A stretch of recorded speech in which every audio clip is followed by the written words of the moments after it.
Midwest Box Trucking.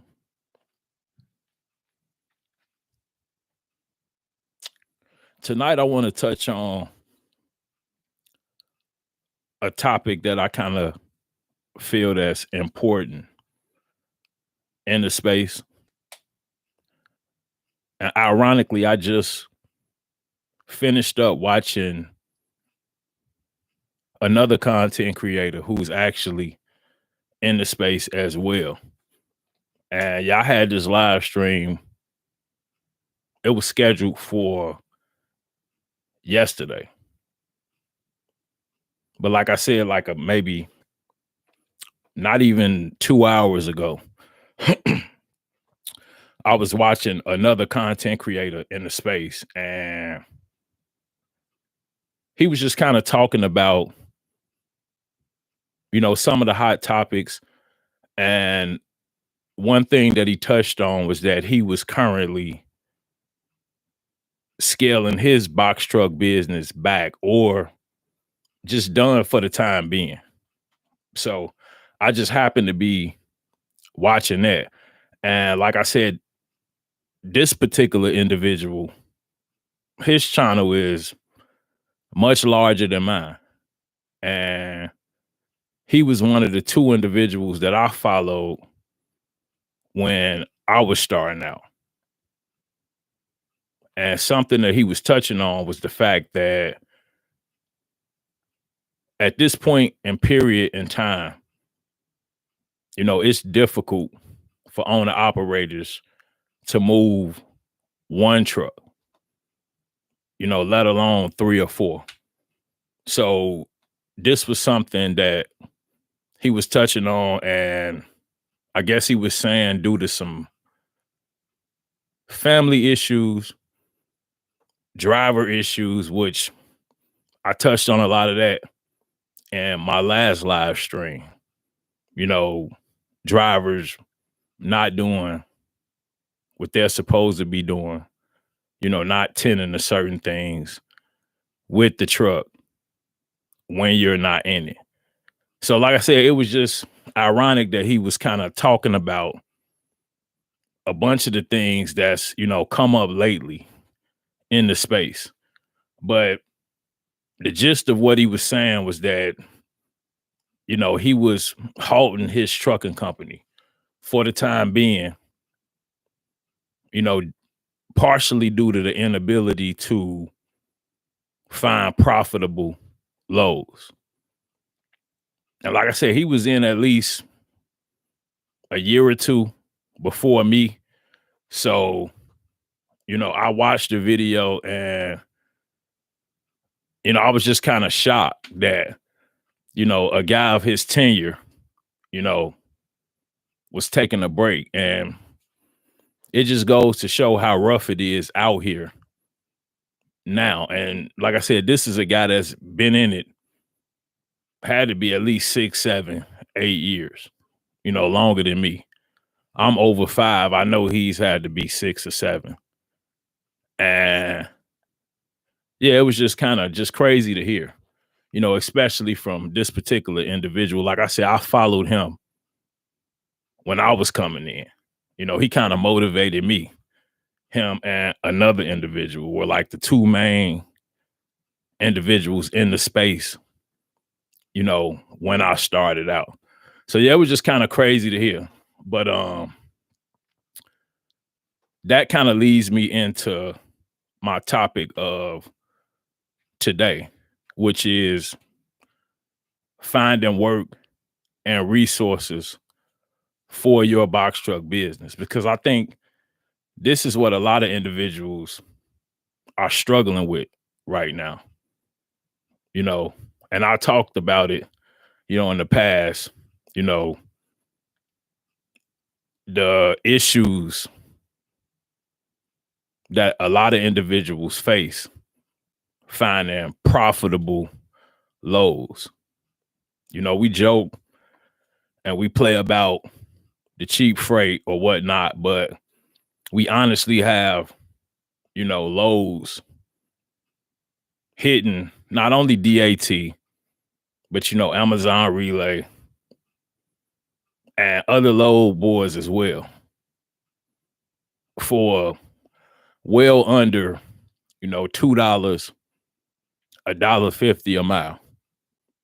And if you got guys that's been in, 6, 7, 8 years, that's, having difficulty finding loads, I'm, sure, and I hear it, but like I said, I'm sure that a lot of the newer owner operators are struggling.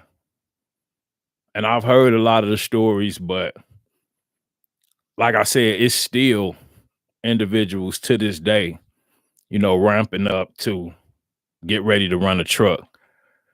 And, they have no idea of what they're facing coming in at this time. And it's not to be negative or anything like that, but it's just to make individuals once again aware. And that's what I'm kind of trying to do, you know, with these live streams. I want this to be, and I'm just being 100% honest, I want these to be educational. It's cool to joke around and so forth, but when an individual comes to my stream, I want them to be able to take something from it, if they choose to, that can help them within their own business. So I want to make these a lot more educational and kind of just tap into what I know I'm able to do, each one of these live streams.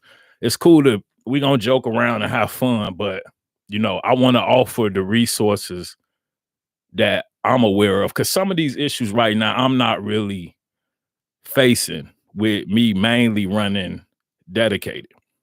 But just 2-3 months ago, I was Amazon relay heavy. So I understand what's going on a day to day. And I still see the loads that are,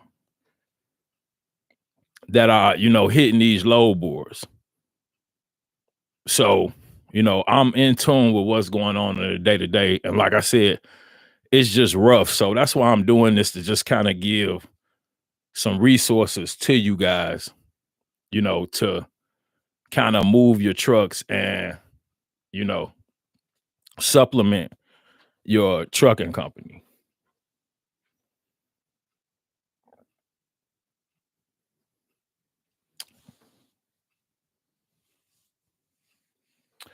Great Polo asks, who was I talking about? It's Lover of Engines is the name of his channel. I don't know if you're familiar with him or not, but like I said, he was one of the individuals that I watched when I was starting up. And then I said he was probably in business 6 years or more. I'm thinking right now I'm wrong. Cause see, I've been in business over 5 years. He was in box trucking before me. So I was already running. So maybe he's been in 3 or 4 years. I could be wrong on that. But from what he was saying, he's halting operations for the time being. And it may or may not be a permanent thing. But yeah, he was just struggling with, he said it was family issues, driver issues. He talked a lot about that. And I just had a whole, spiel on a live stream on different issues that, individuals face with personnel. If you haven't seen it, go back and watch it. It's the live stream right before this one. But he talked about a lot of that. He had a driver out doing different weird stuff in his truck. Go watch it. If you guys didn't check it out, go watch it. Like I said, to me, he's valid.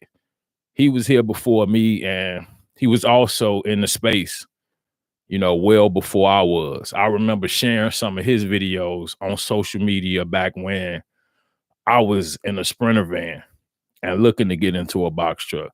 So like I said, in my opinion, he's valid. But yeah, I mean, one thing leads to another, and that's kind of what you get, So yeah, he said he's holding operations, and yeah, driver, rates, and family.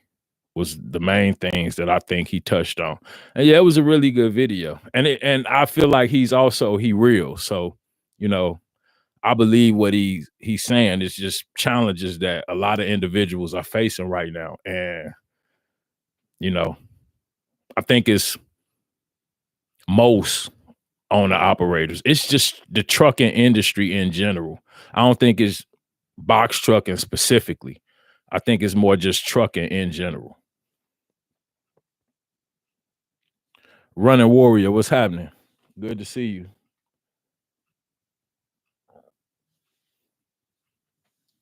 V Man 626 Raleigh, North Carolina. Actually, I think he's from that area. I think he relocated from the Raleigh area up to, I believe he's like here in Chicago now. So yeah. But yeah, shout out to Raleigh.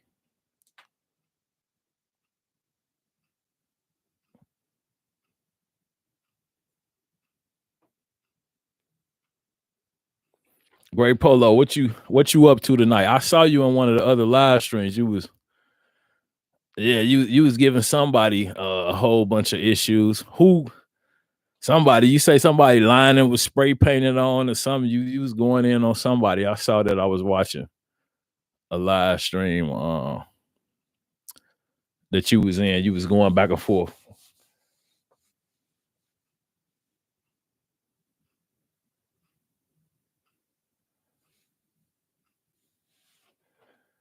What you want to talk about, Great Polo? What's the topic?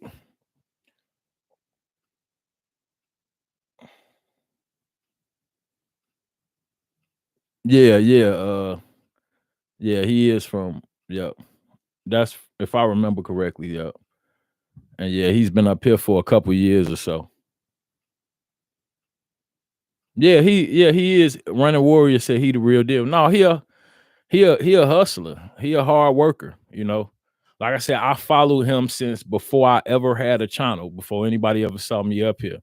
And yeah, like I said, in my opinion, he valid, you know, and I in certain things, like I said, as far as it was one person I tried to model the way I ran after. And you know, him, I kind of modeled my hustle after. You know, I saw how he was at one point sleeping in the truck and you know, so forth. So he was like the first person that I saw doing that. So yeah, definitely. Yeah, like I said, he definitely out. In my opinion, he valid in the space. FTS LLC, what's happening? Good. I ain't seen you in a minute. Good to see you. But yeah, back to the topic. So kind of what I wanted to give you guys is if I was a new owner operator, because I could only talk from what I would do. So if I was a new owner operator, I just got an MC, insurance just went active, just got my truck. What I want to give you guys is the steps I would take to move that truck, and get my business up and going from day one, as if I have never ran a load. So that's kind of what I want to go through today. And I'm going, kind of touch with the chat as well. If you got questions, I'll answer them. But I kind of want to just touch on, if I'm coming in and it's day one, I never touched a load. New authority we see because like that's why I just kind of touched on, what I was talking about. This is a guy that's been in it for a while. He's familiar with the load boards. He's ran Amazon Relay. So you talking about a tenured individual. A lot of you guys that's watching me are either new or planning to enter. So you're going to face a multitude of issues that, wouldn't even apply to him. And you kind of see what he's saying. So what I'm saying is you're going to face issues moving a truck with a new authority. The first 6 months at least, Amazon's off the table. 9 out of 10 brokers aren't going to work with you. So you're going to kind of struggle to move that truck. Back in the day, you could come in and sign up with Amazon Relay, get approved within a couple weeks. When I started, that's how it was. You know, as soon as I got my box truck rental, I immediately started running Amazon Relay. Like I said, that option now is not on the table for new owner operators. So what's going to end up happening is you're going to have to find other avenues in order to move your truck on a day-to-day basis. And the first place I would look, I utilize, this site anytime I'm kind of looking for contracts and so forth. And it's very popular. You can also hire drivers and so forth. I've talked about it in the past, but the reason why I talk about it is because it's honestly, where you could find daytime contracts, local and OTR work. And like I said, also hire personnel and drivers. And that would be Indeed.com. To me, if I'm new, that's the first place I'm going to look, because it's a possibility that you could find something, like I said, local in order to move your truck on a regular basis and not face some of the day-to-day challenges that new owner operators face on like DAT load boy. First off, a lot of individuals aren't even paying for the right package on DAT. So you're not seeing all of the loads and you're already at a disadvantage because you're a new authority. So from what I've heard, I believe it's DAT1. I'm not 100% sure because it's been years since I've had DAT. But I know for a fact, just like similar to Amazon Relay and their early access, DAT has different packages. So you kind of got to look into and do your research on, what's the highest package that shows you and give you access to loads, I guess, before others. Because I believe that's kind of how it works. And I've heard that from a few different people that, all of the DAT load board packages aren't created equal. So that's something that individuals kind of have to think about. But like I said, starting out, most new owner operators aren't even going to be eligible for a lot of the loads on the DAT load board. We all know you could go run loads for a company like TQL. Me personally, I've never ran a load with TQL. I think I talked to them about a couple loads, and these couple loads that I talked to them about were actually, and this was a while ago, but from what I was kind of calculating, they were profitable. But yeah, I never actually ran a load with them, but I know they work with anybody, and they're very popular for new owner operators. And like I said, I've never ran a load with them, so you got to do your own research. But I've heard, new owner operators running into issues with them as well. And I'm gonna leave it at that. Because like I said, I've never ran with them, so I can't tell you whether it's true or not. But I have heard some negative stories pertaining to TQL. But I know they will work with anybody. So, I mean, it's a lot of risk associated with that. Maybe that's why, people kind of experience what they experience far as what they pay, I guess, load wise, because that's what I've kind of heard issues about, what the pay is for particular loads, amongst other things. But like I said, other than TQL, you're not going to have a whole bunch of options on DAT. So what do you do? Like I said, I would look on Indeed.com, and some people make the mistake of looking within a 25 to a 50-mile radius, and sometimes you got to think outside the box and be willing to, move your truck a little bit.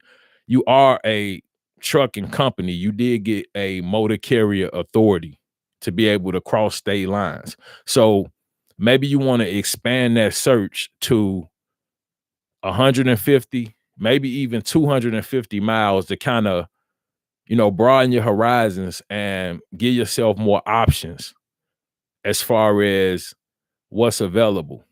Because they have local and regional work. You also will find dispatchers on there. Be careful with those. But like I said, Indeed would be the first place that I start digging, and start from your local area and just expand it out as far as you would be willing to travel for a daytime contract. It's individuals in Illinois that go to other states, to pick up freight daily. So it's not unheard of. It's just what you or your drivers are willing to do.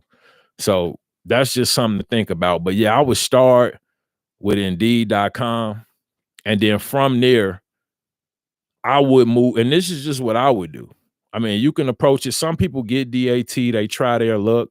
I would definitely have that as an option. But like I said, I would get the right package. But first, I would start with Indeed. I would be kind of peeking at DAT, just knowing what you facing there.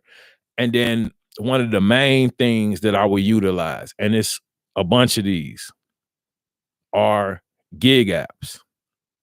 Because this is another place, and I may or may not have said this about Indeed, but most of those local contracts, you know, they are not, authority maturity specific, meaning they will work with new authorities. Usually they want you to come in and kind of do a in-person interview, and they want to find out about your trucking company and so forth.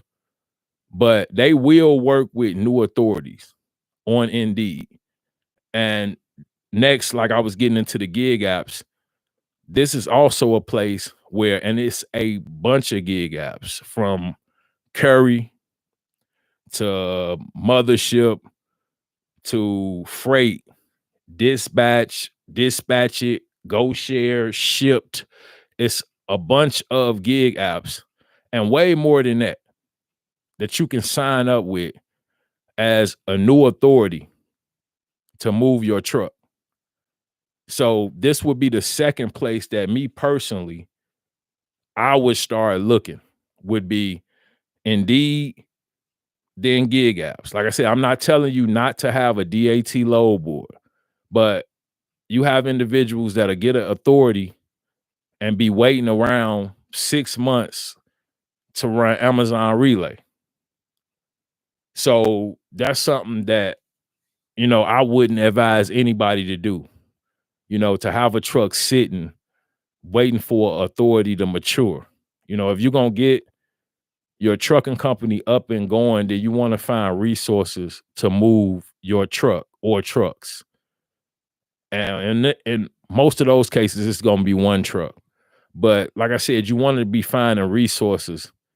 That way, the truck is actually paying for itself and not just digging you into a deeper hole to as when you do actually find something to start moving the truck, you already at so much of a disadvantage that, it don't matter one way or another. So like I said, Indeed, then I would look into gig apps, and it's a bunch of those. You just have to do your research and kind of figure out, which one works for you. A lot of those are area specific. So you want to know, which gig app is moving freight in your area, because Curry may be good here in Illinois, but in another area, it may be non-existent or saturated, or the app could be closed. So like I said, I'm not saying any of these are available in your area. I'm just saying that these are options, for new authorities.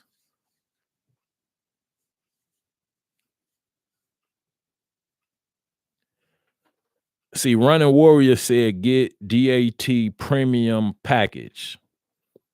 And that's what I've been kind of hearing. You know, it's a particular package you want to get. And then he said stay away from TQL.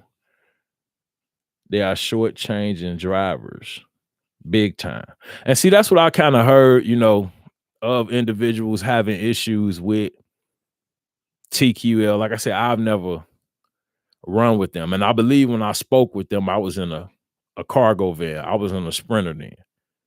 But yeah, I've heard some, you know, stories. So from what he's saying, what Running Warrior, what exactly, you know, were your issues? Were you just not being paid? Because I guess on these loads, you're agreeing to, you know, whatever the rate is. So what's the, you know, real reason why, you know, you wouldn't work with them? Is it just what they're offering you? They don't negotiate, or, you know, what's the issue? FTS LLC said the only clutch part of TQL is that their loads pop up everywhere. Other than that, they do like to lowball. So from what FTS LLC is saying, they have, you know, loads throughout, I guess, the US, which is a good thing. And I think that's why they kind of so popular, because they work with new authorities, and from what I hear, they are able to move your truck. So I mean, I don't know exactly, you know, what the pay issues are, but I have heard a lot about, you know, individuals having issues with them.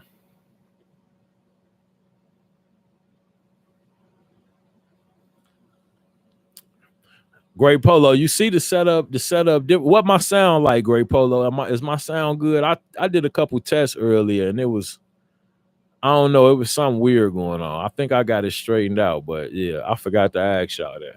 I guess y'all can hear me, so we good, but yeah. Running Warrior said gig apps are only good in certain regions. That's true. You know, and that's what I was kind of touching on. You know, don't take my word for it. Still do your research. I'm just saying that these are a valid option to some individuals, but I don't know which area, because I've tried to sign up with some and just couldn't sign up. Like I said, sometimes they get so many people, they'll close the app, and then you just can't get in till they open it back up, which, you know, could be whenever they feel like it. So that's something that, you know, I would take into account. Next, another thing that, you know, I would look into, which these particular companies will work with, you know, new authorities as well. I don't, like I said, they just do kind of an interview. If you seem like a good fit, they'll get you moving. But it's, you know, medical supply delivery companies. I remember starting out, and I didn't even have a cargo van, or you know what, I was getting my cargo van. And from what they were telling me, I didn't even need a cargo van to run their, they were just filling up your trunk and your back seat with like needles, all type of different medical supply. And it was a company, I believe it was like American or something. It was up north in like the north suburbs, but it was, I think it was called American something. But yeah, they would move you in your car. So they were telling me like my Sprinter was kind of like, you know, it was more than enough. You know, I didn't actually even need a Sprinter to run their stuff. And they just wanted reliable individuals to deliver throughout the suburbs and like the Chicagoland area. So it's a bunch of different medical supply delivery companies, and I would believe those are in every area. Kind of not like the gig apps where, you know, they may be more area specific, but medical supply delivery, you should be able to find that in your local area. And I'm not going to say what they do or don't pay.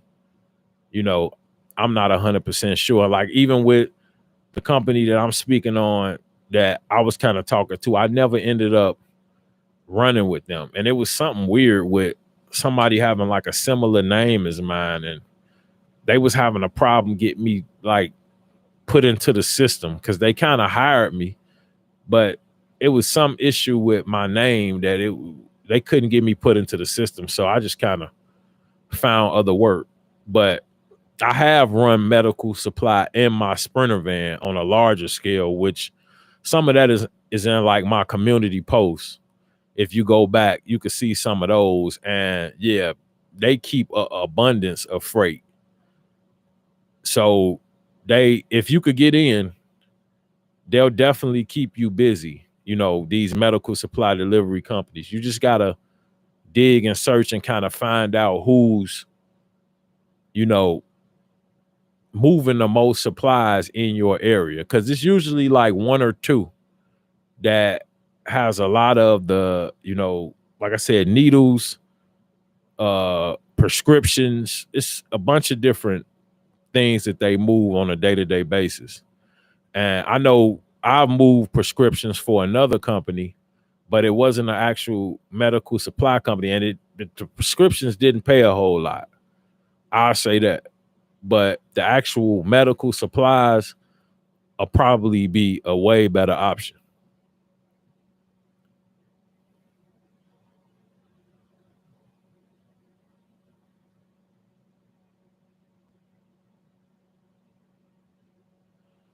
So Running Warrior is saying that he never had a problem negotiating his rates.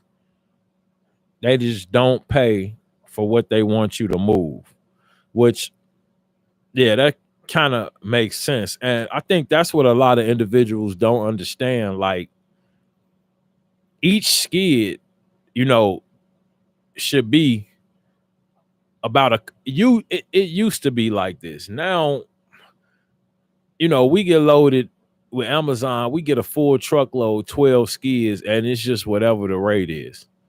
But honestly, even in a Sprinter, you know, each skid is the equivalent of like $150 to $200. It goes by the size and then also the weight. Individuals nowadays don't even take this type of stuff into account, you know, with different loads, especially with heavier loads. You're going to burn more fuel, which is, now I'm speaking the obvious, but a lot of people don't realize this. You know, the heavier the freight you're moving, the more skids you're moving, the more it's going to cost you. So way back when, especially in the cargo vans, you would go buy the skid. You know, that's how people make their money. So you charging like 150 to 200 a skid. If you moving 3 skids, you know, that's how you're getting paid. But in the box trucks, we got a lot more space. And I just don't even think people realize that freight is paid out, because this is how the brokers are getting paid. This is how they determine what they charge for a load, by the skid count and the weight. That's how they figure out what they're going to charge. Now, what they give you is something totally different. We don't even, like I said, most of us don't even realize that each skid carries a dollar amount. We just think that it's a truck, it got space, put it back there, move it. They said $1.49 a mile, you know, and the rest I'll figure out. But it actually doesn't work like that. Like I said, the cargo van drivers, I feel like, are more aware because they only move a few skids at a time. So in my opinion, they understand that you charge by the skid and the weight. It doesn't, you know, everybody kind of thinks more in a sense of per mile, but that's not how the brokers are determining what they're charging to move the freight. You know, that's kind of how they put it to you. Oh, I could give you, you know, 220 a mile, but that's not how they're charging the customer. So what he's saying is true. You know, I guess they're not paying for what they're having a person move. Like they give you a super heavy load, you know, a full truckload, and then they want to give you $200, $300, $400 to go 400, 500, 600 miles, or however that may work. Which in the end, it's not gonna make a whole lot of sense. So I think that's kind of what people are experiencing with TQL.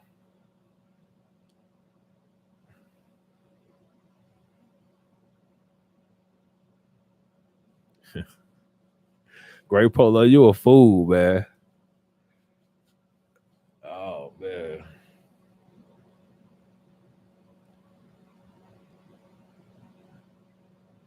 See that's kind of, I'm gonna touch on that a little later, because a lot of people don't even know how to get government contracts. But what Running Warrior is saying is that he runs a government contract. And actually what I kind of talk about it now in a certain time frame.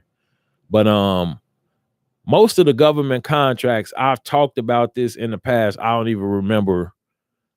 It was a bunch of lives ago. But most of the government contracts are on sam.gov. That's usually where you have to sign up.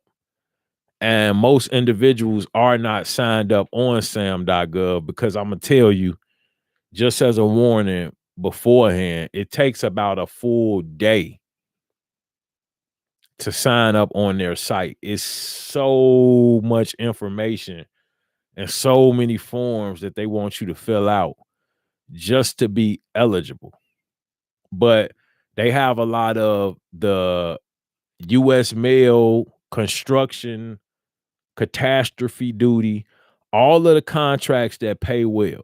When you see a box truck, it passed you, he got the blue U.S. mail on the back, and then he got his own DOT number on the side.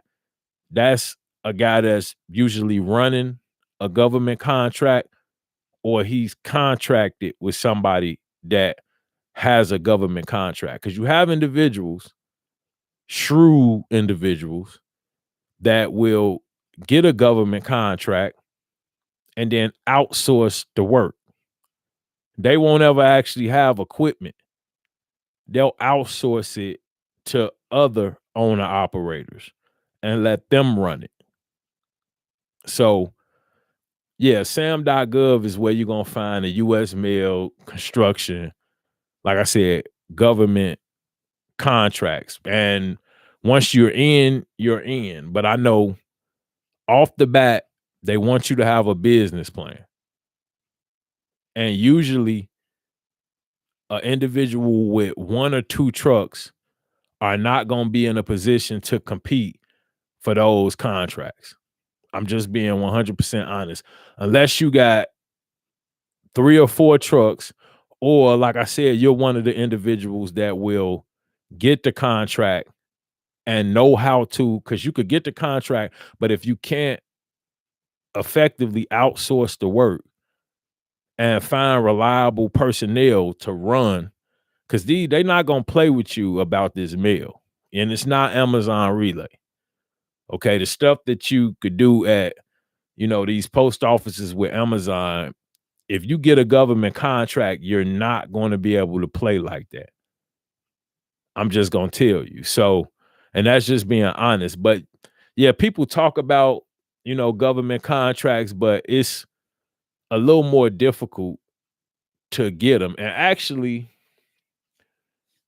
Running Warrior, how did you go through sam.gov to get the contract you running? How did you obtain the contract that you're running right now?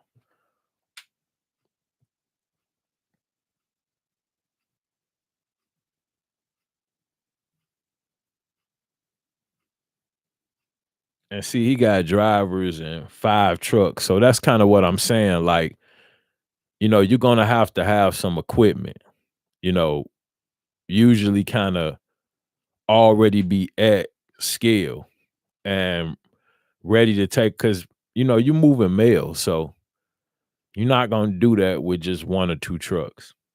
You can have 1 or 2 trucks and, like I said, outsource it if you know what you're doing.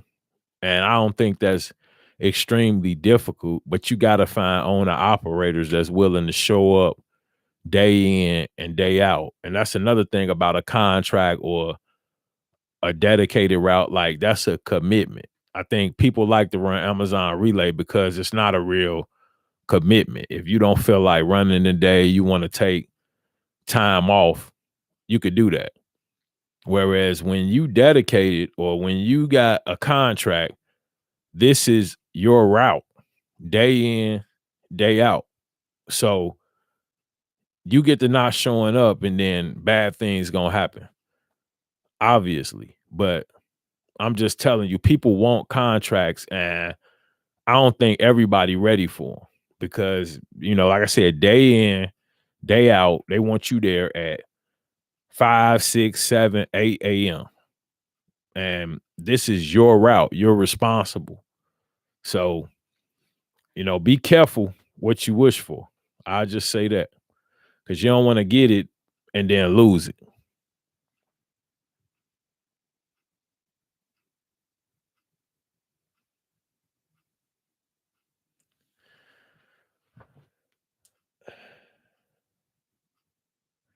Man, Great Polo, you have one weird question every live stream.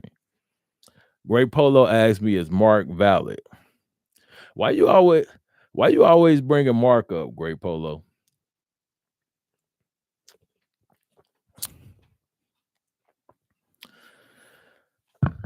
You come over here starting trouble. I think Mark valid. Okay, I'm gonna answer you. I know this is what you want me to do. You want me to, I believe Mark is valid, Great Polo. Leave me alone. Okay, that's your last question of the day. I'm not giving you anything else. Okay, get out of here.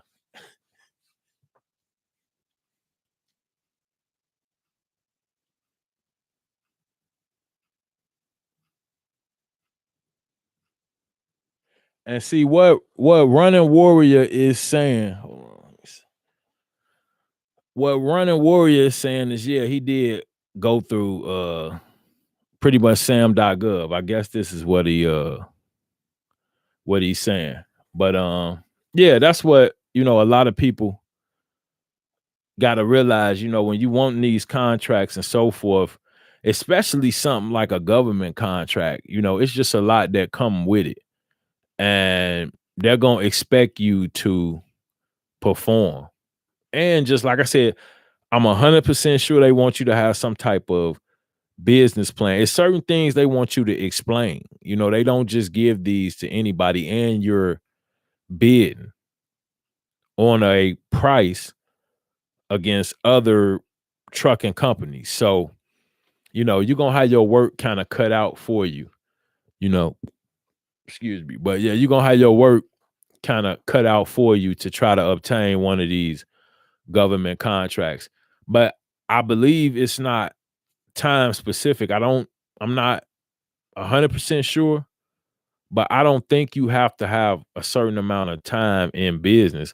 I just think you got to kind of have your stuff together as far as, your trucking company, your equipment, paperwork, and so forth. They want you to have all of that in order before you think about even running any of those. And I wouldn't even try to come in with a new authority and jump. Of course, if you can do so, which I don't hear a whole lot of this, but I don't think I would even try to just come in as a new authority and want to try to get a government contract or something of that nature, just because of the seriousness of that type of contract. And you don't want to mess that up. So start running something more like I said, some on Indeed, something that's a little more expendable to where, you run it, you run into issues, and then hey, you could find something else. It's not as serious as some off sam.gov. So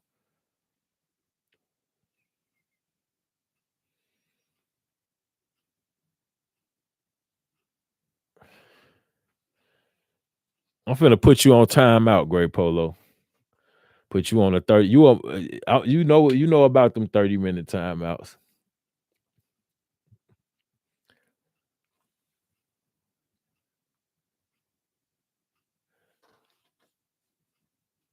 L Cool J.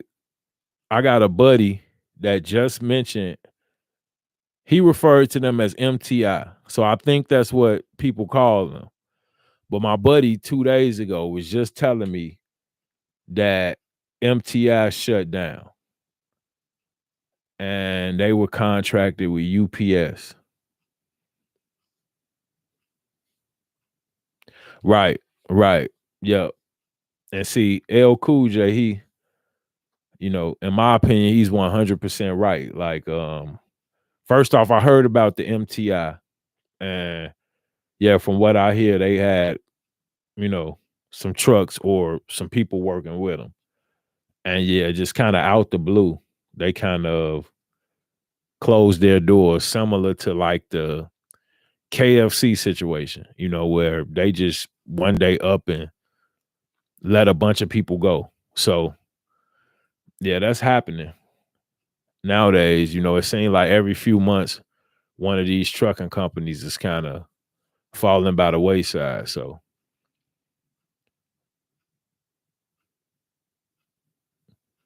and like he's saying, I agree with that as well.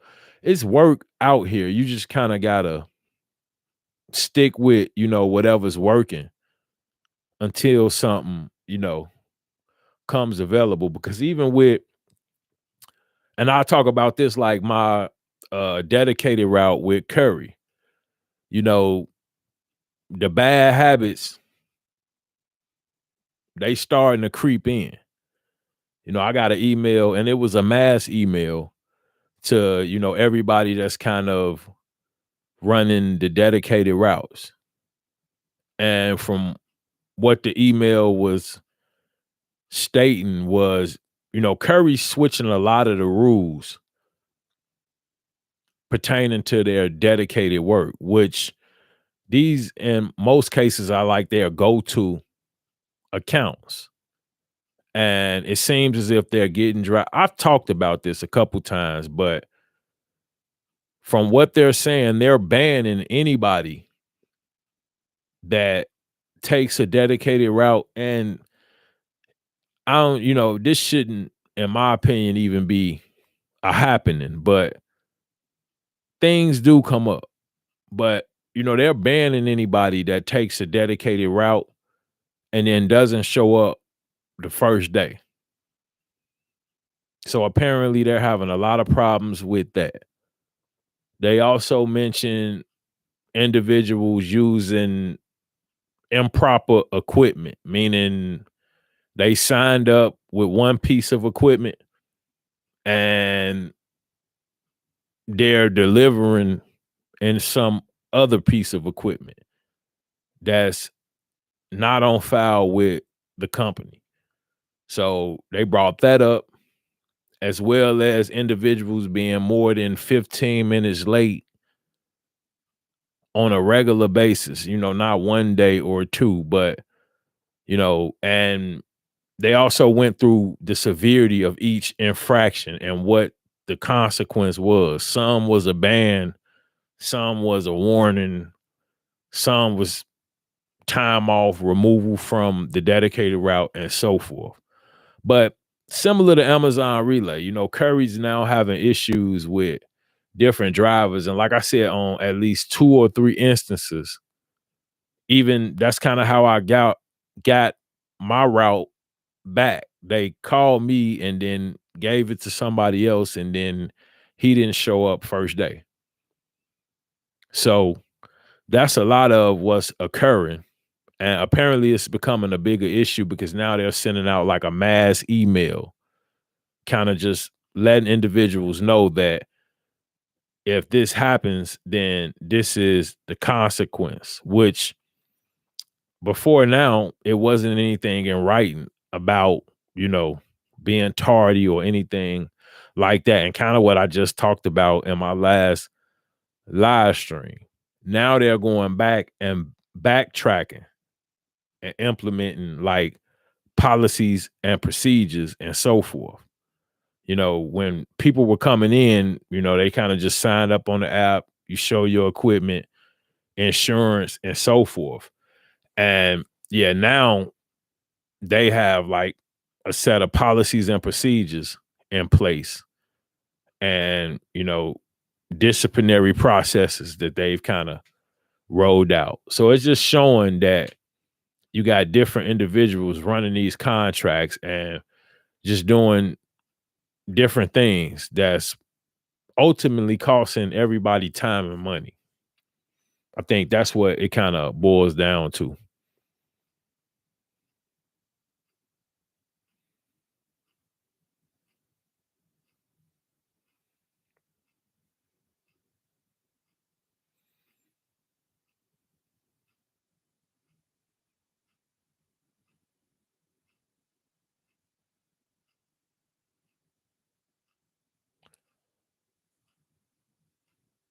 FTS LLC, just to sum up what he's saying is that he's kind of been not running so much Amazon, and he's running like a final mile contract and then following the load board as well. But he's asking, if I think it's been kind of light lately. And yeah, I 100% agree. I got lucky with Amazon on in like a day and a half, I made like a quick, 1,500 like over the weekend. But you really got to be on your toes and thinking outside the box. It's not, a given anymore. Like I ran a daytime route and it was 5 stops and one of those weird routes. I think it was last Thursday or it was last Friday. I ran a daytime route out of I picked up out of Dixon and they had me go over to Yorkville and I dropped so I picked up out of Dixon, and this is what Amazon's doing now with a lot of their routes. I picked up out of Dixon and then they had me go pick up out of Yorkville. And then I went over to Crest Hill and dropped both of the loads that I picked up out of Dixon and Yorkville. I dropped those in Crest Hill. Then they gave me like an hour and a half break. So I went and grabbed me some Harold's because I ain't had Harold's in a minute. So I went and grabbed me some Harold's from I think I was in like Matson. And then I had to go over to Moni. And then them load me again and then drop that in Romeoville. So I'm like, and then even that load, it paid like $4.32 a mile. I think it was $669 for like 151 miles, something like that. But yeah, it was crazy how they had me pick up, drop, take a break, pick up, drop. Like this kind of what Amazon doing with some of the daytime routes. And they get more extensive. Some of them are like 7, 8, 9 stops. So it just depends on the route. But it get tricky because you got to really be paying attention because you end up, mixing something up or so forth. But yeah, I caught one of those.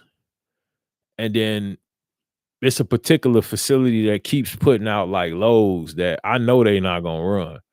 So, I booked one of those. I got like a cancellation. But other than that, yeah, when I look at the load board, especially if you don't have exactly 100% performance score, you're going to struggle with finding loads. You're going to struggle. So it's just like, that's something to think about. And it's nowhere. First off, a big part of what's going on, and if you just look around at the Amazon facilities is, a lot of DSP is, running the freight.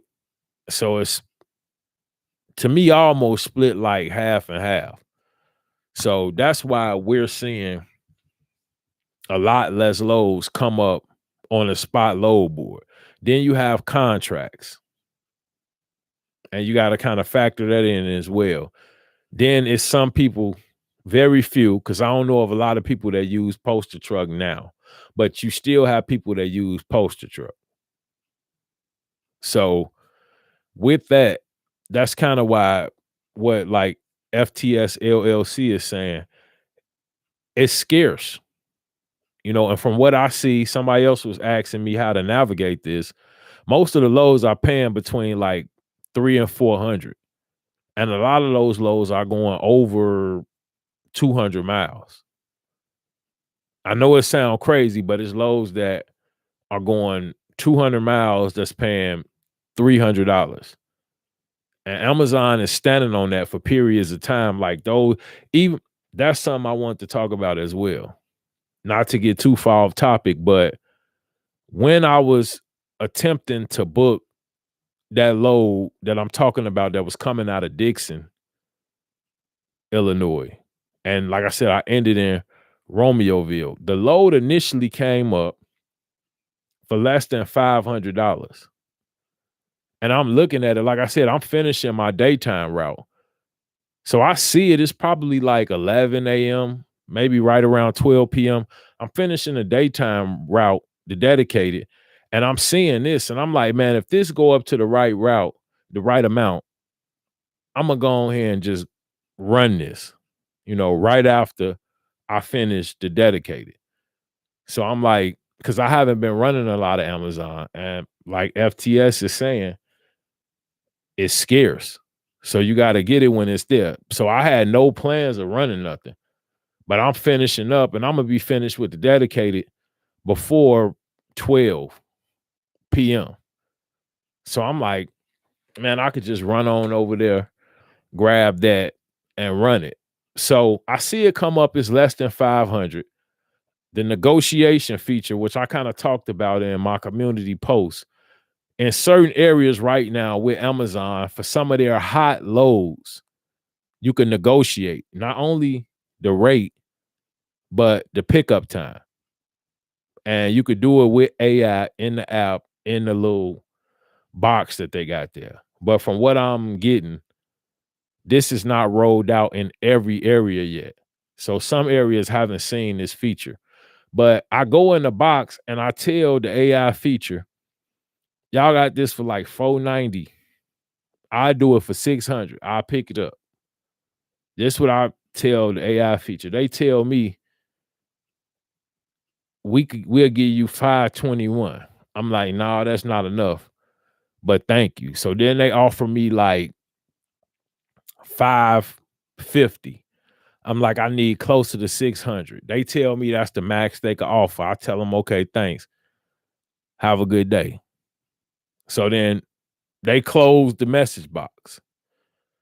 So now I'm sitting here, that same load, it disappeared. So I'm like, somebody really booked this load. So I say maybe 30 minutes later, it comes back up. Same exact load, same pickup, same drop, same amount of stops. It's paying like $559, something like that. So I'm looking and I'm like, are they going to increase it or not? It disappeared. So I'm like, somebody booked another one. A third one comes up. This one closer to 600. And I'm looking at it and I'm like, so what are they doing? I just tried to, negotiate. And before I could do anything, that one disappeared. And see, I'm just telling you guys and explaining to you what AI now is doing with this app. Like, so the load in total came up 4 times. The last time it come up for $669. I booked it and started rolling. Now, when I'm headed over here, I'm like, man, the load not gonna be here because there's 4 trucks headed over here right now. I saw the load come up 4 times. So I'm like, I'm knowing when I get here, it's about to be something crazy. It's probably gonna be 3 trucks here already. This is kind of what I'm expecting. I get here, there's no trucks here. So I say, I'm gonna do a little digging. I went in and the lady come out and she like, I got 6 skids for you. We'll have you loaded in like 5-10 minutes. So I'm like, okay, cool. She like, just give me a second. So she came back out. They started to load me up. So I asked her, I said, hey, I just wanted to ask you, have you loaded any trucks out of here today? For Amazon. And she said, no. That's all they had was 6 skids, and it wasn't any more trucks coming because after that, they were leaving. And she was sure of it because she wasn't loading anybody else. And so I'm like, well, I saw the load come up multiple times and disappear. So I'm thinking other people had booked it. And she like, man, the company you work for, that's exactly what she said. She like, they giving us the flux right now. She like, one day we had 4 or 5 trucks over here and no load. And she said pretty much, I guess they had to cancel everybody. But from what she was telling me, long story short, is that those aren't real loads. Like, people are not booking those loads. They're being placed on there. They sit there for a period of time. The load will move around a little bit and then they take it down. And then they wait 30, 45 minutes later and then they put it back up. Because if I'm asking the shipper if they've loaded or seen any other trucks and nobody else showed up, then where are the loads going that keep coming up and disappearing? And then coming up and disappearing. And then it's a Friday. So, a lot of people got stuff to do. So they don't want to run. But like I said, it jumped up to like 669. And I would have did it for 600.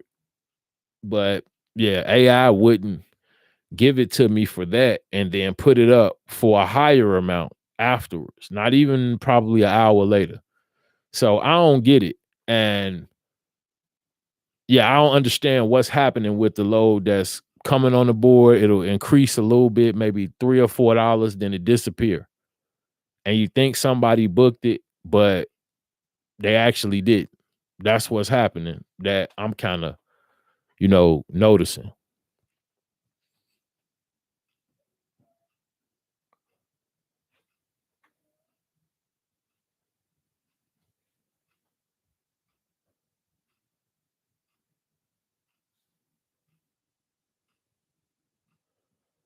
Hold on, let me see.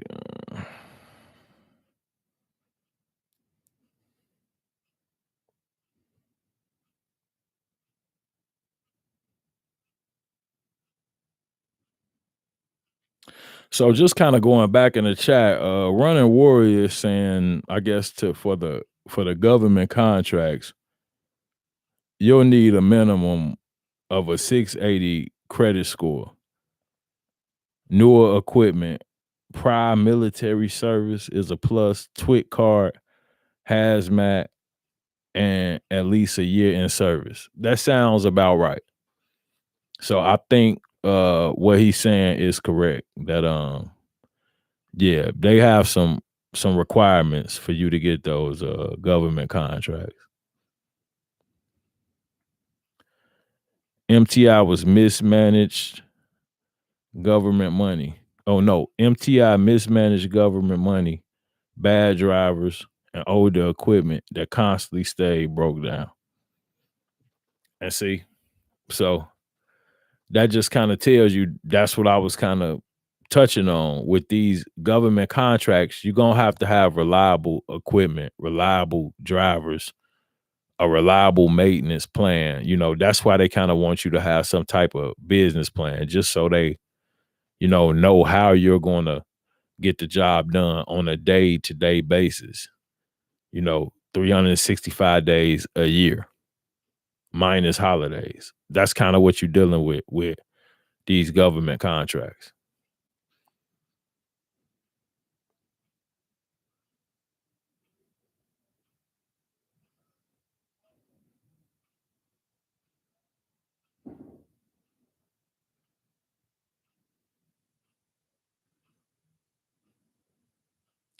So Running Warrior is saying the DSPs are only paying drivers, is it 19 an hour?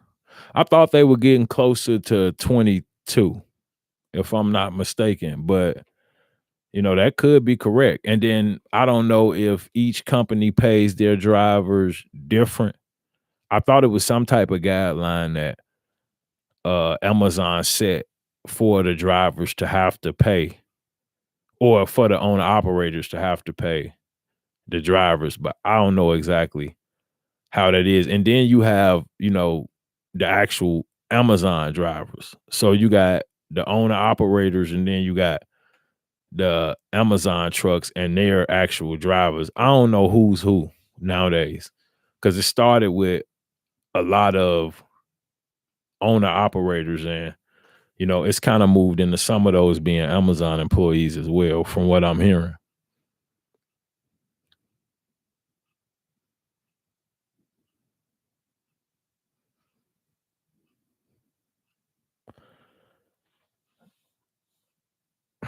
Great Polo said, "What's going on with peak season?" Man, I don't know. I'm hoping something, give way from what's being said. I'm guessing that the interest rates are supposedly going down sometime here shortly. Don't quote me on that, but that's what's supposed to be happening, which should kind of affect some of the issues that we've been facing. But once again, don't quote me on that either. This is just, from what I've been researching, I've been hearing, but everybody's kind of talking about the rate cut. So we kind of got to see what happens with that first and foremost. And then also, we got the election. So I don't know. I guess it's kind of peak season kind of still up in the air, but I'm, kind of gearing up for something similar to what we saw last year, where, it's definitely going to be more of an abundance of loads, but what they're going to be paying and who's going to be getting those loads, because we already sitting here right now talking about DSP. So with that being said, I don't know how the loads are going to be distributed. I don't know what's going to hit the spot relay load board or whatnot. We just going to have to kind of see what happens. Like I said, with the election and these so-called rate cuts that's, kind of supposed to be being implemented. So yeah, peak is kind of up in the air right now.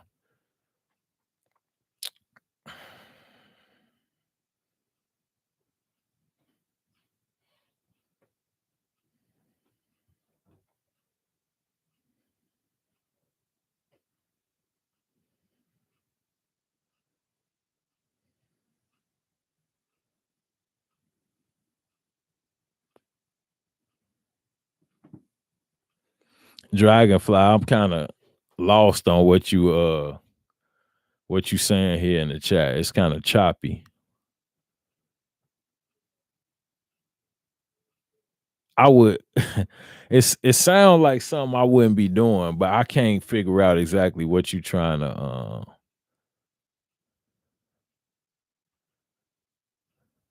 yeah. Yeah. I don't know what's going on with that. That's a little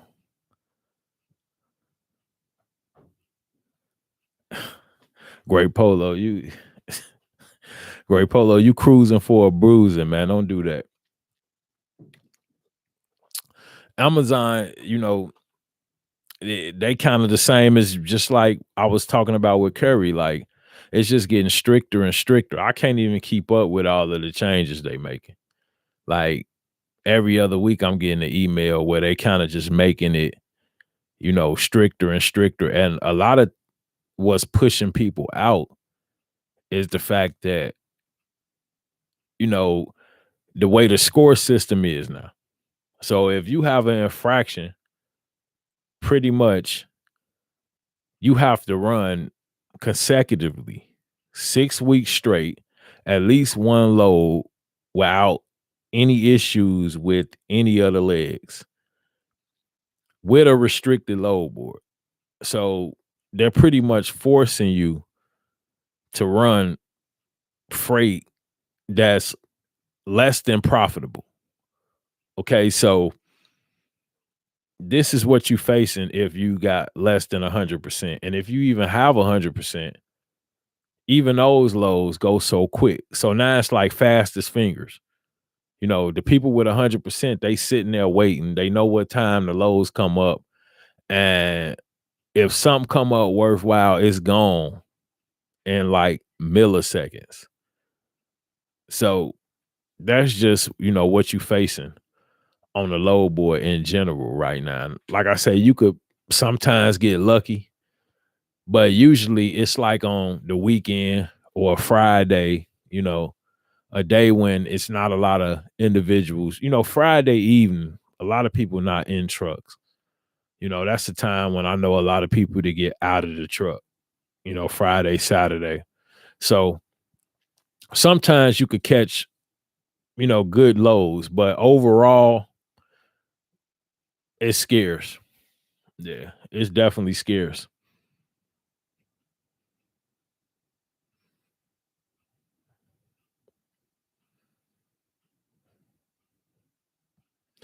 Man, y'all scamming in the chat, man. Leave it up to Great Polo. Great Polo, you a terrorist.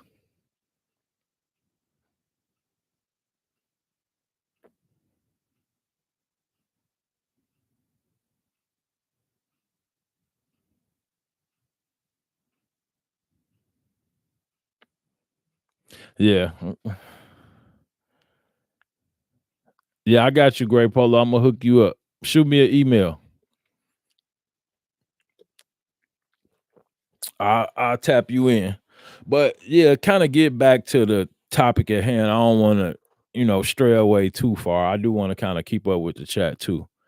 But yeah, I think our last was kind of touching on that, medical supply delivery is an option. And so, I would look into that as well as, like I said, gig apps, Indeed. And then that's when afterwards, and this is going to apply to a lot of the individuals once they hit, the 6-month mark. Because like we said, TQL, they'll work with anybody, but other than them and maybe a few other brokers, you at least got to have 3 months, and most is 6, and a level 1 inspection that went well.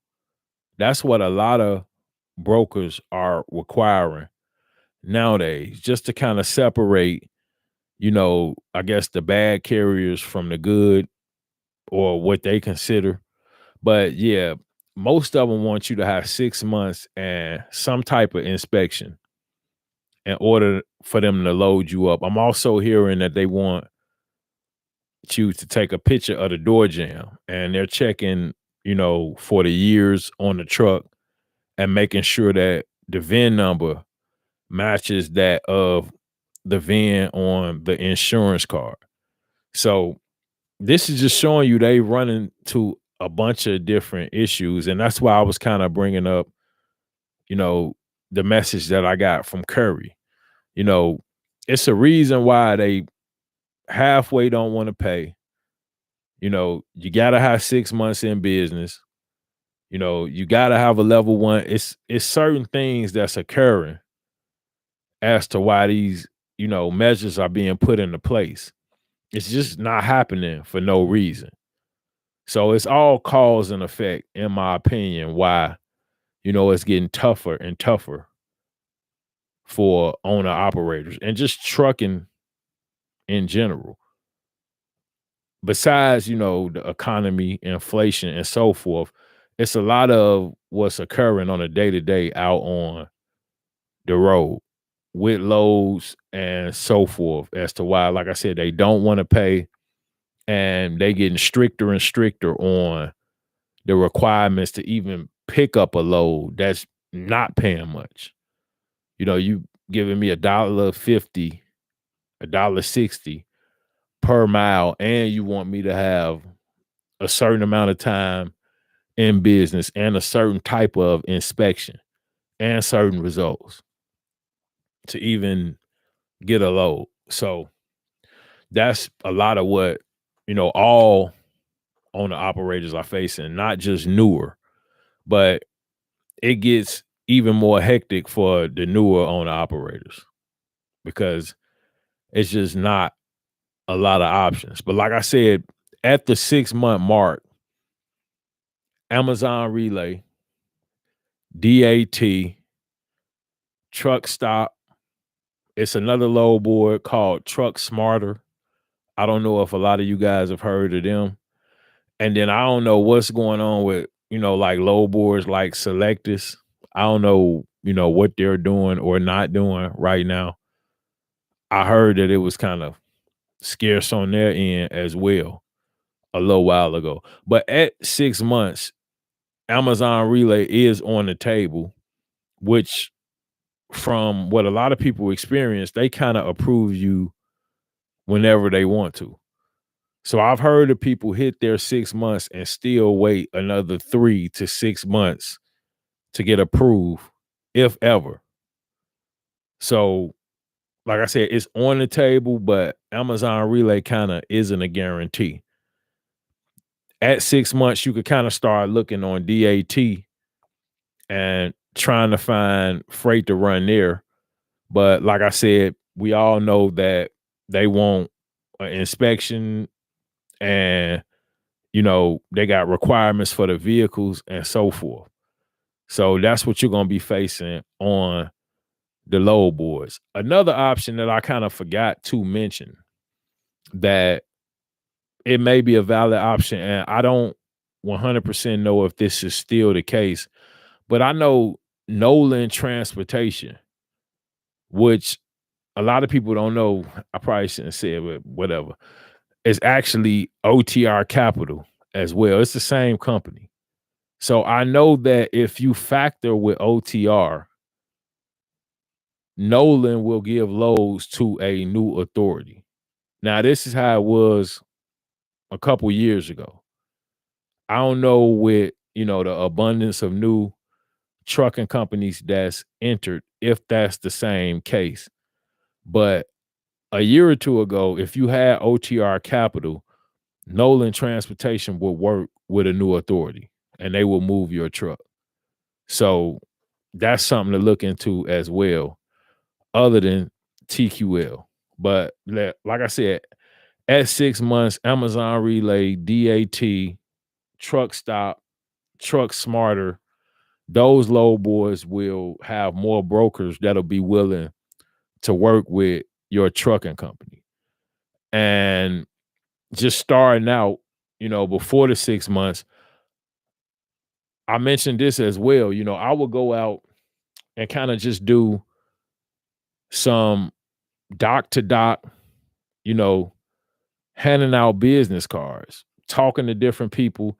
It's certain areas that's saturated with shipping companies. And I've done this myself, put on a polo shirt, a nice pair of jeans, a pair of polo shoes or something, and, just go door to door and see who would possibly work with me. And back then I was in a Sprinter van. But a lot of people don't, kind of want to put in the work to go out and walk, like I said, dock to dock. But if you do that for 5 days straight, I guarantee you'll come up with a couple resources. Most people just not going to do it for 5 days straight. But if you get up at 8 a.m. and just to 12 p.m., Monday through Thursday, just dock to dock, handing out cards, talking to different people, by Monday morning, I guarantee you'll have somebody that'll work with you, even a new authority, if you know how to present yourself. But, people will go out and probably go to maybe 3, 4, or they might come out a couple days, but, you really have to do some digging because it's not easy to just walk in somewhere and offer services and get somebody to work with you. I'm not saying it's simple. I'm just saying it's possible. And it's all in how you go in and present yourself, the way your business is set up. If you got a logo, you can even go in your uniform. I've taken my truck let them see the equipment, this is what I'm, bringing, the year of the truck I have, and so forth. So this is another option that I think a lot of people don't utilize. It's just doc to doc, handing out business cards, going to different public places and just kind of trying to get your company out there and let them know that, you have services that you're offering.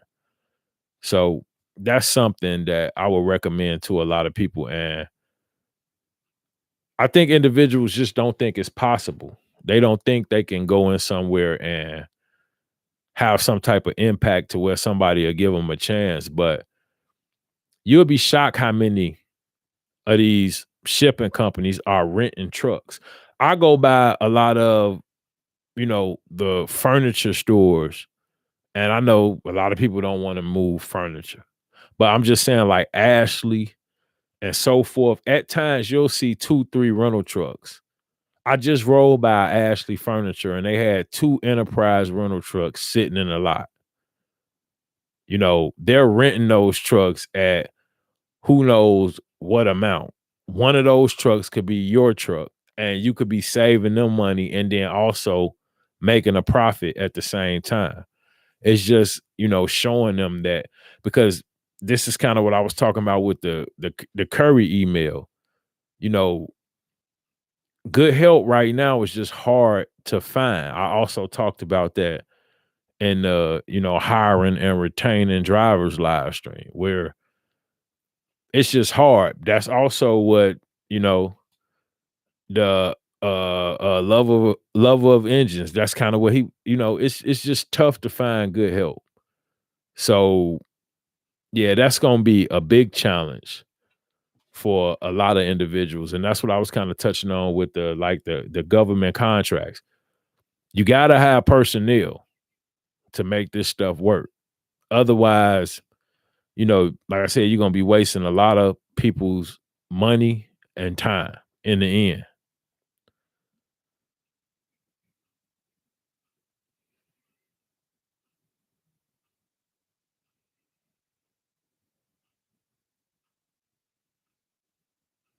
Man, why y'all scamming my chat? Y'all not even spamming my chat. Y'all scamming my chat.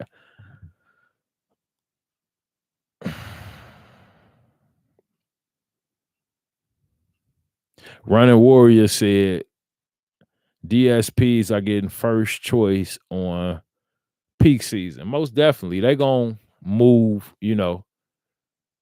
and I'm sure too it's certain stuff they're having them move. Like, I'm kind of familiar with some of the freight. They got freight called small freight. And this, for some reason, is real important. Whenever I take it into a post office, that's the first thing they grab. It's like the smalls. And I don't know what that is. I've never even thought too much into it. I know it's just like hot for the post office. It's the first thing they take. So, I know they're having them move certain loads as well. And yeah, it's just the nature of business right now. Amazon got their own trucks, and they're working with their own DSP, and now I keep hearing that they hiring drivers as well. So yeah, it's gonna be a whole different ball game here shortly. That's for sure. But yeah, just like I said, doc to doc, cold calling, handing out business cards, maybe even offering incentives to certain people in certain positions in order to kind of, you know, kick clientele back your way. That's never off the table.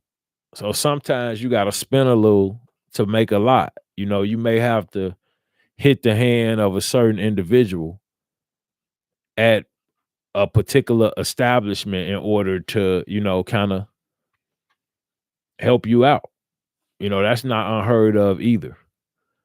And that could be done legitly. It's not nothing that's negative. It's just something that, you can do in order to secure work.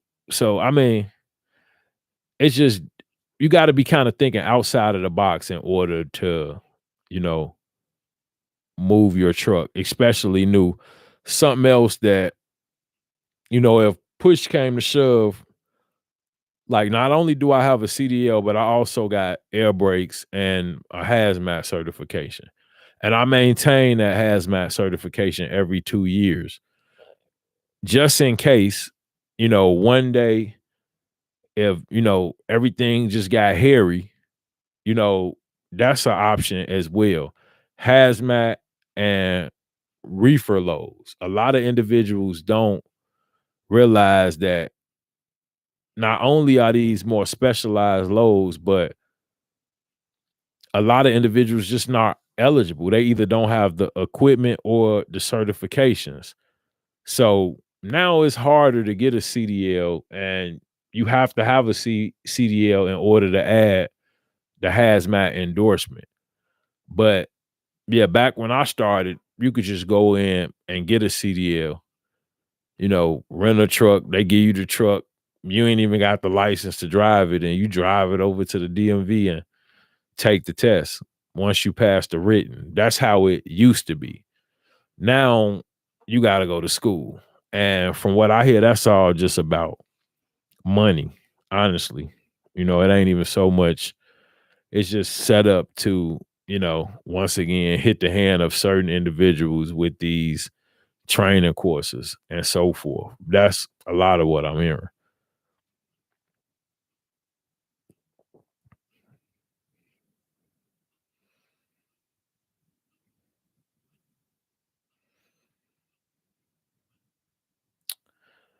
FTS said he found a way to factor you always been able to factor Amazon relay loads. Like I believe OTR and even probably like RTS, I believe they'll factor. I don't see so much of the benefit in it because they pay so quick. But I mean, in today's times, some people may need their money more sooner than later. So I get it. I don't think I would ever factor any I've never really needed to, just being 100% honest. But yeah, it could be a valid option for some people that, like I said, may be just running into some struggles right now.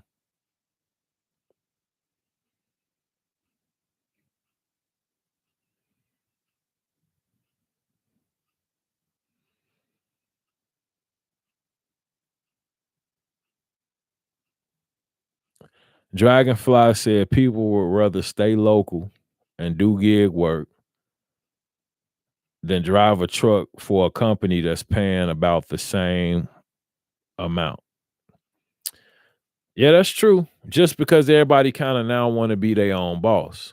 So, and I'm gonna just be honest. Like, I get it because I don't think working for somebody is for everybody. I think some people just aren't meant for the workplace.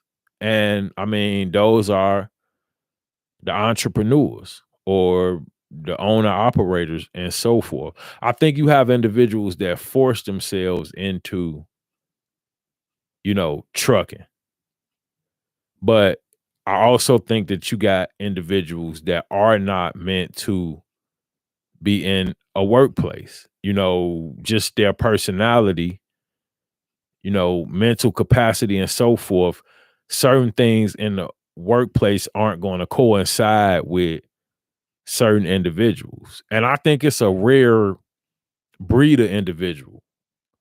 But I'm 100% sure that, yeah, it's some people don't belong in the workplace. They need to be on their own and make decisions and so forth on a day-to-day basis on their own.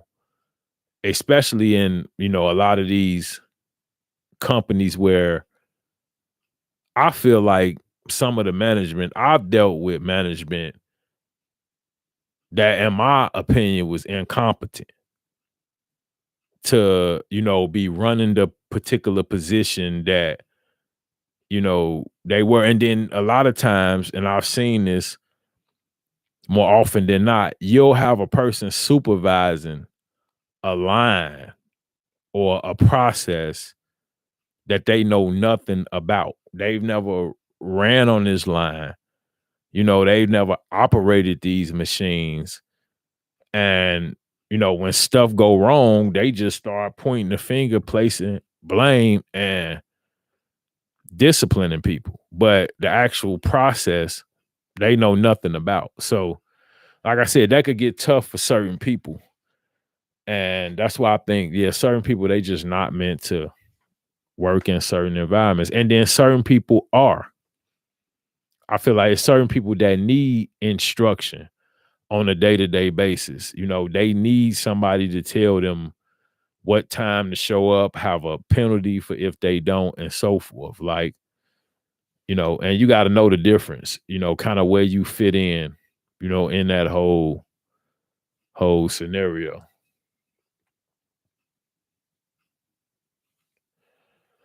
What was this?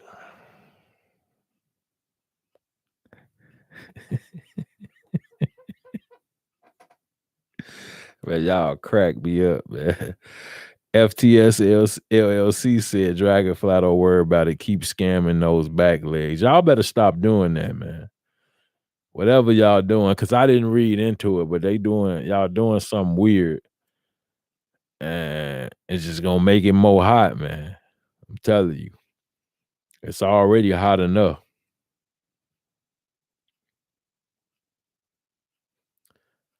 Dragonfly said, how do you factor Amazon loads? You just submit the invoice over to your factoring company. And yeah, they'll factor it for you. I've had a factoring company try to get me to factor Amazon relay loads, and like I said, it just didn't make a whole lot of sense. Yeah, I didn't see the benefits in it.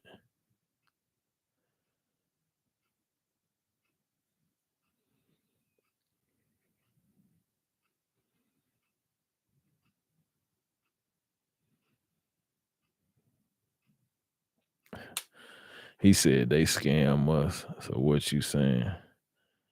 Smart, man. Appreciate that, Runner Warrior. Runner Warrior said, why would anyone fact? I mean, nowadays this is rough, man. I don't know, but yeah, I've never saw they pay weekly. So Saturday night at 12 a.m. that ends the pay period, give or take. Cause sometimes you can run a load right at midnight that will it'll go either way. It might go on the next check, it might go on this check. But you finish at 12 a.m.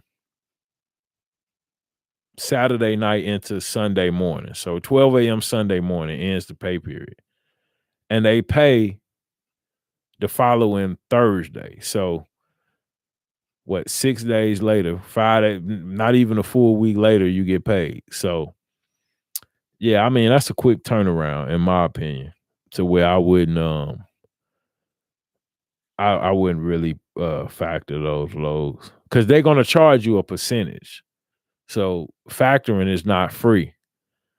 So yeah, if it's it's usually, I believe, and I was gonna talk about that as well, because those are resources that individuals, especially OTR, because with OTR loads, some of those shippers don't pay for 30, 60 to 90 days. That's why factoring exists, because factoring companies such as OTR Capital, RTS, or Triumph, I know they're a popular one as well. And these are just resources for factoring that you could kind of take note of as well.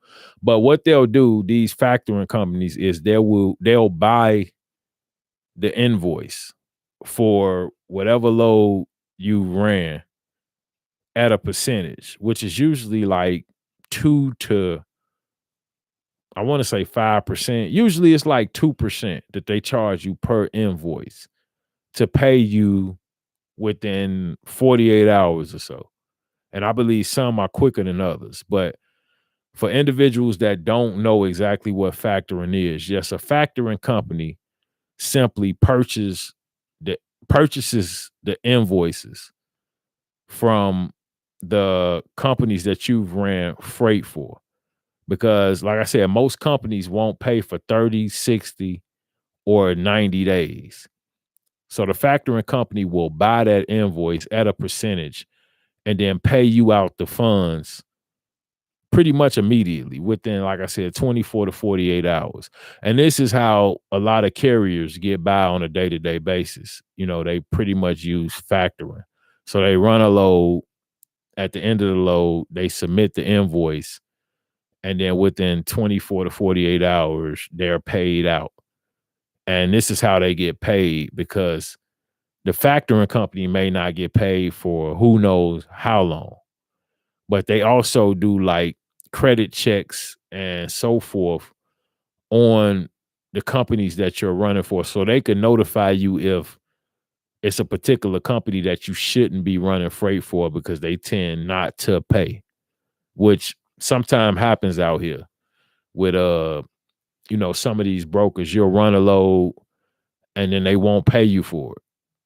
And now you got to try to jump through loops and try to report them and do all of this different stuff. So a factoring company, if you run the whoever you're running for, if you run that company by your factoring company, they'll tell you whether they're legitimate or not, and whether they'll even factor their invoices. So that's something that you could utilize with factoring as well. But yeah, they just buy the invoices at like 2% and charge you, and that's kind of how they make their money.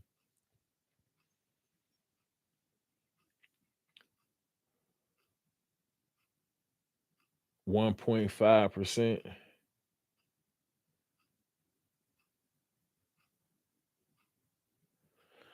Yeah, that's true. FTS LLC, that is a plus.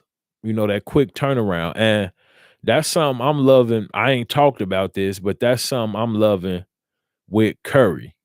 Cause I mean, I guess if you've never worked with Curry, you don't realize it. But if I work Monday, by the end of my day, which about 2 p.m., I submit, you know, my pay information for the day, my hours.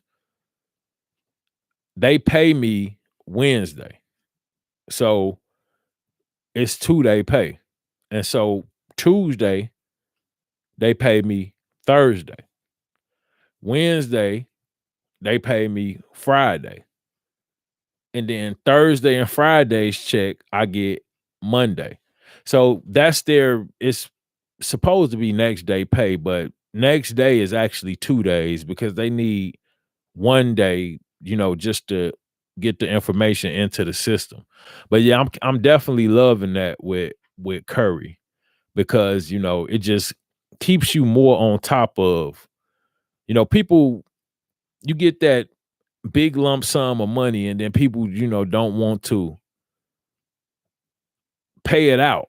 They try to hold on to it. "Oh, I'm gonna put this off to," but when you got, that daily cash flow or every other day cash flow, it keeps you more on top of things, and it, keep coating that account.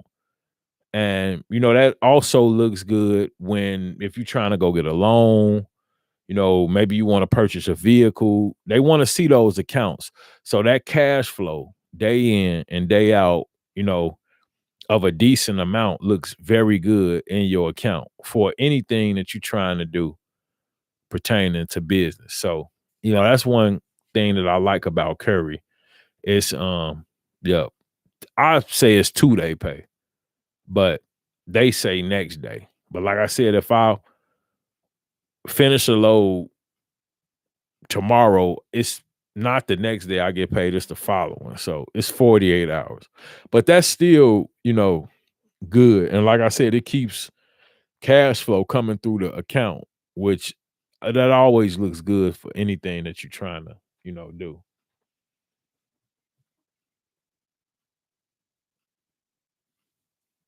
Great Polo said everybody can't be a boss. Exactly. Yeah, it's all about your mindset, and the way you approach different things. That's gonna determine, how far you gonna go being a boss, an entrepreneur, or owner, operator, whatever you want to call it. But yeah, your mindset and discipline, something that I always like to talk about. All that's gonna tie into, you know, how far you gonna go in these type of fields. So mostly, I kind of covered most of what I wanted to touch on. What I also want to kind of offer, because I know a lot of people starting out, they wonder about fuel cards, because 9 times out of 10, at some point, you're going to need one, especially starting out, trying to get up and going. You're going to have something. And usually, the way the fuel cards work, pretty much they only give you 7 days to turn around on a payment. But a lot of people don't know where to look, or even, where to get started. So this is another resource that I kind of wanted to offer. And I know Fuel Man on the fuel cards is very popular. Wex, I know they have a fuel card. Shell has a fuel card. RTS, I got one sitting back there. I don't never use it. A to B, I got one of their cars too. I don't use that either. Um, Motive or Keep Trucking, they had, it ain't even a fuel card. I got a card with like you could buy whatever you want on the card, but it got like a $5,500 limit, and that was through Motive. But that was due to me already being set up with them for like a ELD. I had an ELD for ever with Motive. So when they rolled out their fuel, which is not a fuel card, you could use it anywhere you want. I mean, you could go grocery shopping with it if you wanted to. I wouldn't advise that, but yeah, it's more than a fuel card. You could use it for maintenance and supplies and so forth. But yeah, Motive kind of provides fuel cards as well. So like I said, I know even RXO, they have a fuel card. But people start out and they really don't know where to look. And oftentimes or not, you're gonna need a fuel card to kind of supplement your trucking company. So yeah, Fuel Man, Wex, Shell, A to B, RTS, RXO, all of them are places that you could look for fuel cards. Now, which one would work best for your business or not, that's gonna be kind of on you to kind of do your research and kind of just figure that out. But I wanted to throw that out there as well, because people always talk about that, where can I get like a, a a fuel card that makes sense? And like I said, you got to kind of do your research on, which one is best or not.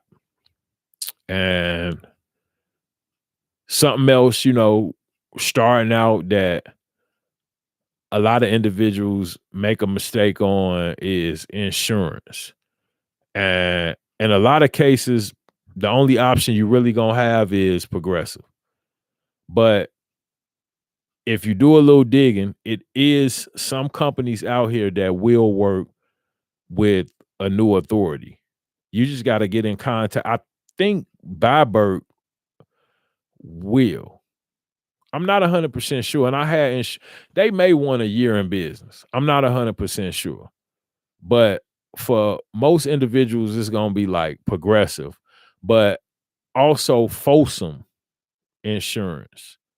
I was looking at them, Canal. It's a few insurance companies that have cheaper premiums and will work with new authorities. You just kind of got to do some digging. And I know usually when you come into business, you already have insurance, but that's also something that puts a lot of individuals out of business due to the premiums and the insurance rates where individuals are paying 2,500 to $3,000 a month for sometimes one truck. So that's why I wanted to throw that in there as well, you know, to kind of shop around on that insurance. Or if you get set up with Progressive, you know, never think that it's too late to go back and say, hey, let me look into these other companies to when I'm up for renewal, I already got a better option. Cause you see people with Progressive for 3, 4, 5 years to it just becomes unbearable. And then they want out. And at that point, they done almost drove you in a hole, and you out paying double what you could get at some of these other companies. So yeah, I just wanted to put that out there as well. So we talked about factoring, gas cards, insurance. Something else that, a lot of people tend to, ask about when coming in to business, as a resource, they want to know how can they get funding or some type of line of credit or so forth. And initially starting out, especially without any type of, cash flow or a payment history, it's going to be a little rough to get actual business loans. Most people aren't going to have anything to offer you. Now, what I will recommend if you have good personal credit, meaning, a credit score well above a 700 or even maybe a little less might work. I don't know, but you can leverage your personal credit as opposed to business credit. If you have good personal credit, in most instances, you can get a lower APR. And I've heard of this, individuals formerly making a personal loan to the business and then they pay themselves back later. So they get a low APR personal loan and they loan that to the business. And then once the business recoups that, then they pay themselves back, which in my opinion is very smart. But a lot of new owner operators, new business owners, immediately look for business funding and, it's pretty much next to none available. Like I said, you almost have to leverage personal credit in order to get a low APR and then maybe possibly loan that to the business and proceed that way, which is smart if you do it right. But you just got to kind of know what you're doing. And like I say, first and foremost, you got to have solid personal credit in order to even be able to leverage it. But yeah, in most instances, you're going to be using your personal credit or you're going to at least act as a personal guarantor for whatever you're, getting provided. So that's just something to think about because I know a lot of people look for some type of funding in order to, kind of supplement their business on the startup. But the lines of credit and all of that, is not going to pretty much be available to new businesses. Even, you know, some of the hard money, high interest loans, they want to see some type of business bank account and some type of cash flow coming through there before they'll even lend you money. And some of those we've heard about them, the circumstances might not be the best, but even them, they don't just give new trucking companies money. They want to know how they're gonna get that money back. So it's not just a given for people to be able to get business funding, loans, and so forth. Usually, like I said, it's personal credit or acting as a personal guarantor? Because I know that comes up a whole lot. You know, people just trying to find business funding.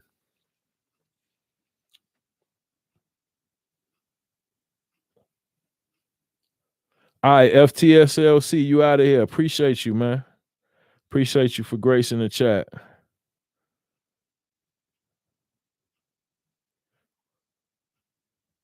If I upload the invoice.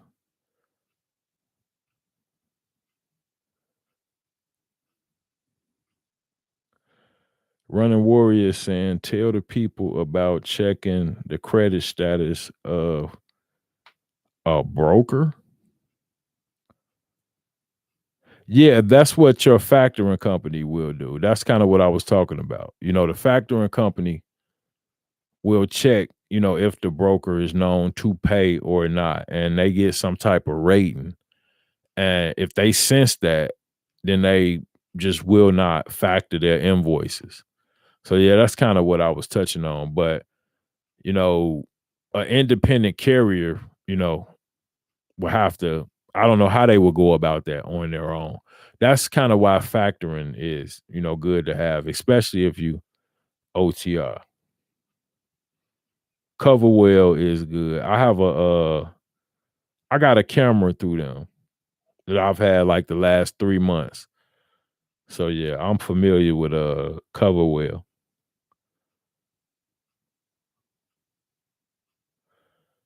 Amazon is cracking down on solo drivers booking team loads. Yeah, that's true. I saw that too. Like I said, I can't keep up with a lot of the updates that's coming on a week to week basis. But I'm guessing from what they're talking about, I guess individual semi drivers were booking team loads with Amazon Relay. And I'm guessing they somehow kind of caught on to this. So now they're making both drivers take a selfie at different times. Just the same stuff they doing with the 26 footers. So yeah, that's what a lot of what's happening right now. Amazon is like just trying to flush out pretty much everything. And you know, I don't know what their plans is for the long term, but every couple weeks is something new. Yeah, that's what I was saying. Yeah, they want to see a pic of each driver now. And I guess if they don't get one, then they reject the load. So yeah, that's what the semi drivers are dealing with right now.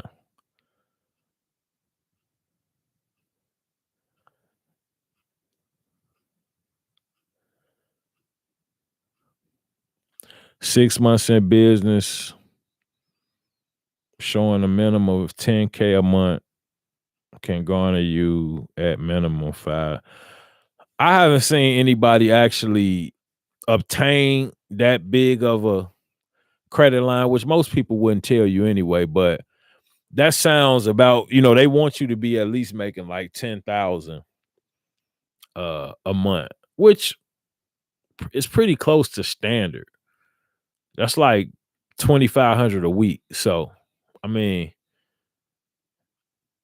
most most, you know, trucking companies, even a one truck company should be clearing close to that. Yeah.